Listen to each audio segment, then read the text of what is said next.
Hi అందరికీ. Already మీరైతే తమ్నెయిల్లో చూసే ఉంటారు కదా, రాయలసీమ స్పెషల్ ఆవకాయ అయితే పెట్టేశాము. ఫస్ట్ టైం అయితే చేసాము, మీరు కూడా చూడండి ఎలా ఉందో. Hi, welcome to our YouTube channel Hartha Sravani vlogs. First time మా వీడియో చూస్తున్నట్టయితే తప్పకుండా సబ్స్క్రైబ్ చేసుకోండి, అలాగే లైక్ కూడా చేయండి. ఫుల్ వ్లాగ్ అయితే తప్పకుండా చూడండి. ఇప్పుడైతే మనం ఊరగాయ ఎలా చేసుకోవాలో చూసేద్దాం. ఫస్ట్ అయితే మనం ఊరగాయ కాయలు తెచ్చుకొని, నేనైతే 30 కాయలు అయితే కోసాము, మా చెట్టుకు పండినవి.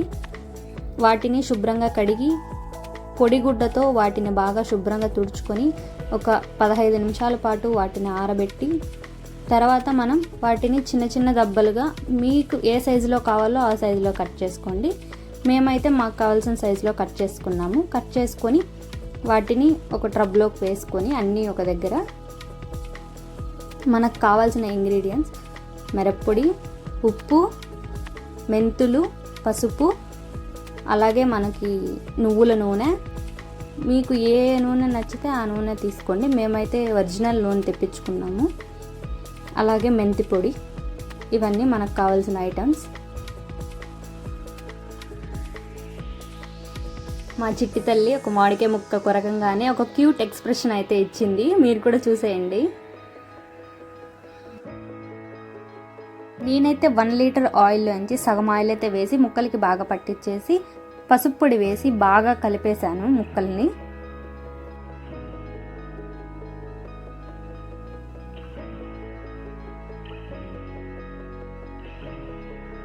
పసుపు బాగా కలుపుకున్న తర్వాత నేనైతే 250 గ్రామ్ సాల్ట్ అయితే పైన వేసేసుకున్నానండి ఫస్ట్.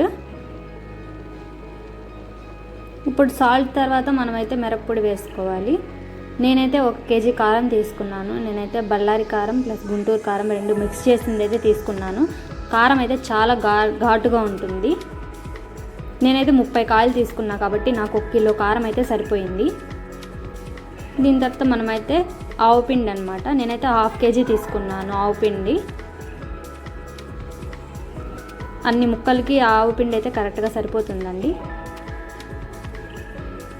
ఇప్పుడైతే మనం మెంతులు వేసుకోవాలి. మెంతులు అయితే నేనైతే ఒక 100 గ్రామ్స్ మెంతులు తీసుకున్నాను. డైరెక్ట్గా మెంతులు వేసుకుంటేనే బాగుంటుంది.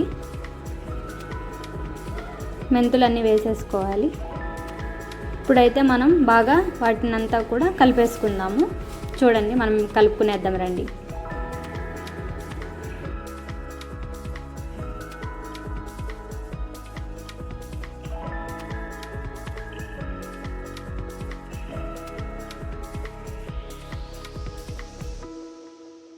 ఇప్పుడైతే మన దగ్గర మిగతా ఆయిల్ ఉంది కదండి, ఆయిల్ అంతా కూడా మనం యాడ్ చేసేసుకోవాలి.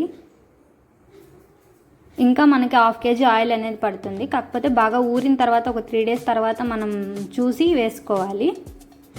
ఇప్పుడైతే ప్రజెంట్ మిగతా ఆయిల్ కూడా వేసేసి బాగా మిక్స్ చేసేసుకుందాం.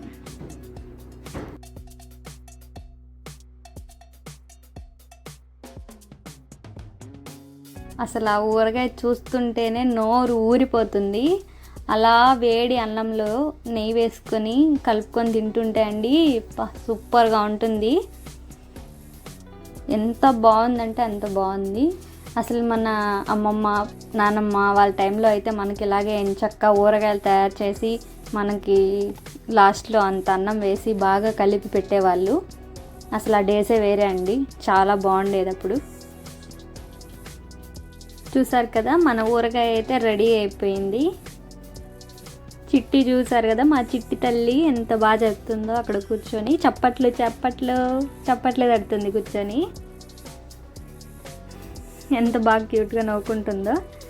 ఇలా మన ఊరగాయ అయితే రెడీ అయిపోయిందండి. దీన్ని మనం 3 డేస్ పాటు దీన్ని ఇలాగే పెట్టుకోవాలి. కదపకుండా ఒక సైడ్ చూసి దాన్ని పక్కన పెట్టేసుకోవాలి 3 డేస్. 3 డేస్ తర్వాత మళ్ళీ మనం ఓపెన్ చేసి చూడాలి. దానికి ఉప్పు, కారము, ఆయిల్ అన్నీ సరిపోయాయా లేదా అని చూసుకోవాలి. ఏదైనా తక్కువ అయితే మనం యాడ్ చేసుకోవాలి. నాకైతే ఆయిల్ తక్కువ అనిపించింది.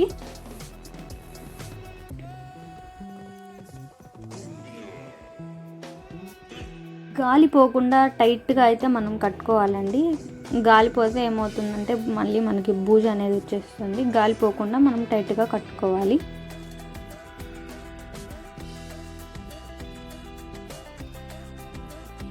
ఇప్పుడైతే మనం 3 డేస్ తర్వాత చూద్దాం.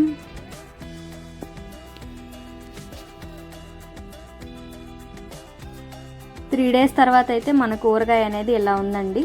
ఆయిల్ అయితే నేను యాడ్ చేశాను 1/2 లీటర్ దాకా, అది కొంచెం మిస్ అయిపోయింది వీడియో. బాగా కలుపుకునేసి ఈ జాడీలోకి అయితే తీసేసుకొని పక్కన పెట్టేసుకోవాలి ఊరగాయ. చూసారు కదా, నాకైతే మినిమం 7-8 కేజెస్ వరకు వచ్చింది ఊరగాయ. ఇలా ఒక జాడీలోకి వేసేసుకొని భద్రంగా దానికి ఒక క్లాత్ కట్టుకొని దానిపైన మూత పెట్టి మా ఊరగాయ అయితే ఇలా రెడీ అయిపోయింది. ఈ వీడియో మీకు నచ్చినట్టయితే తప్పకుండా సబ్స్క్రైబ్ చేసుకోండి, లైక్ చేయండి, కామెంట్ చేయండి. ఫుల్ వీడియో అయితే తప్పకుండా చూసేయండి. మన రాయలసీమ ఆవకాయ అయితే నా చేత్తో ఫస్ట్ టైం ఇలా